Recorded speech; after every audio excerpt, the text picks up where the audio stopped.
Chapter 16. No sense in freezing. Sky stood in the kitchen precisely as Dylan left her, the cookie dough melting in her mouth. She stared at her bare feet. She swore her toes curled. To see Dylan's thoughts revealed so openly on his face had been a shock. The man hardly expressed his feelings, and Sky barely understood him on a good day. She glanced at the door. Dylan's rushed exit told her how he felt about the lapse in his guard. He had been acting a little strange. He showed up around the cabin more, but there always seemed to be a reason. Sky and Dylan got along better, but other than that little had changed. Sky giggled. Strange was not exactly unusual for Dylan. He'd acted strangely before, and she never knew the reason. He wasn't easy to read. But she liked that. After spending years in college learning how to decode a person's behavior, it seemed refreshing to be around someone she wasn't always 3 steps ahead of. The surprise was part of his appeal, most of the time. Sky turned to take the baked cookies out of the oven.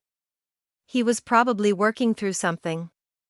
Between Dylan's confession of hating the overlook whatever that was about Jesse's near death, his own injury and the battle he had gone through, Dylan had to have a lot on his mind.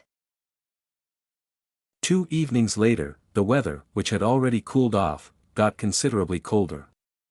When the fire burned low toward morning, everyone shivered. Sky wanted one comfortable night. She lit the black pot-bellied stove.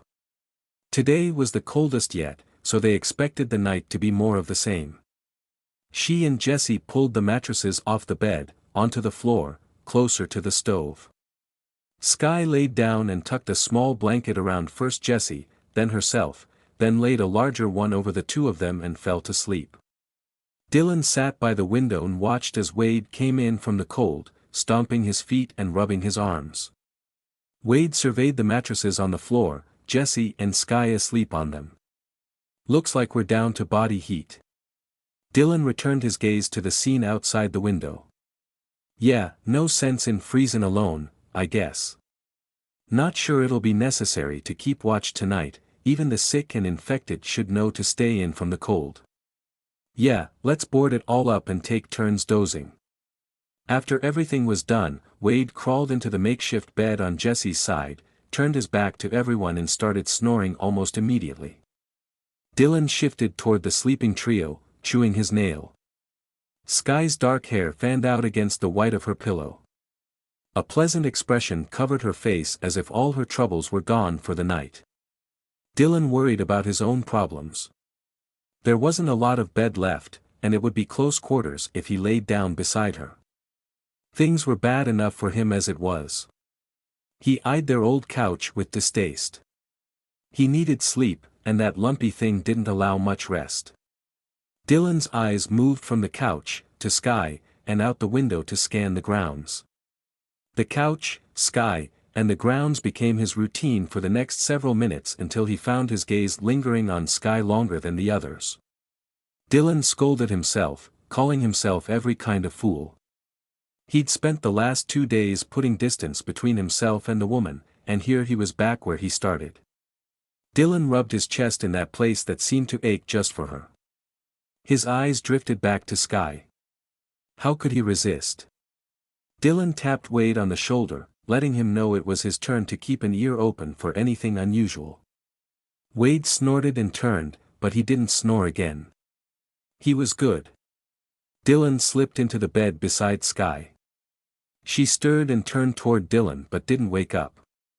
Her dark lashes lay against her pale skin, and a light rose color touched her cheeks. Sky quietly inhaled and exhaled.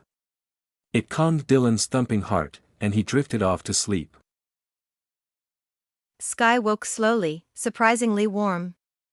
Strong arms surrounded her, her head comfortable against a firm chest, tucked beneath someone's chin. Half asleep and for a minute in another place and time, Sky snuggled and tightened her arms. She inhaled, searching for the scent of him, but something was off. This man smelled of wood fire and deep forests, not the expensive cologne Sky always bought for him.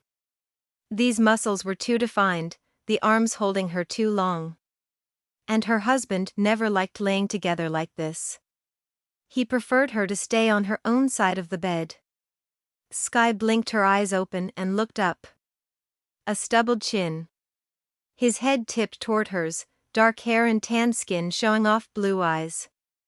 A million memories of her husband, good and bad, passed through Sky's mind as she fully woke and remembered the last time she slept content in a man's arms. Tears filled her eyes as Sky recalled the sad ending to that particular story. Now she laid here, arms around Dylan, making things awkward for both of them.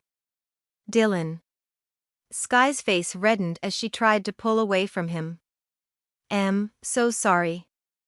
Don't apologize. Best mornin' I've had in a while now. He smiled and tightened his hand holding her waist to stop her from moving too far away.